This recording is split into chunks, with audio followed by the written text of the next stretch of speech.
আসসালামু আলাইকুম প্রিয় বন্ধুরা, সবাই কেমন আছেন? আশা করি ভালো। আজ আপনাদের মাঝে ছোট একটি ভিডিও নিয়ে আসলাম। যারা নতুন ব্যবসায়ী বা নতুন ব্যবসা করার চিন্তা ভাবনা মাথায় নিছেন, ব্যবসা আপনি কিভাবে করবেন, একটা কাস্টমারের সাথে কিভাবে আপনি কথা বলবেন। তো আপনার কাছে যদি একটা কাস্টমার কখনো আসে, এই কাস্টমারকে কখনোই অসম্মানী করা যাবে না। তাকে সালাম দিয়ে সুন্দর করে তার সাথে কথা বলতে হবে।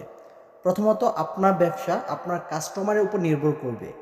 আপনি আপনার কাস্টমারের সাথে যতটুকু ভালো ব্যবহার করবেন, এর রিপিটভাবে এই কাস্টমার দেখবেন আপনাকে আরেকটি কাস্টমার নিয়ে আসবে। তার জন্য কী কী করতে হবে? তার সাথে ভালো ব্যবহার করতে হবে, নম্র ভদ্র আচরণ করতে হবে। দ্বিতীয়ত, আপনি যদি কোনো চা নাস্তার ব্যবস্থা করা যায়, চা নাস্তার ব্যবস্থা করতে হবে। তার সাথে সুন্দর একটা মৌলিক তার সাথে একটা আচরণ করতে হবে। আপনার এই ব্যবহার করার কারণে দেখবেন আপনার কাস্টমার দ্বিতীয়বার আপনার কাছে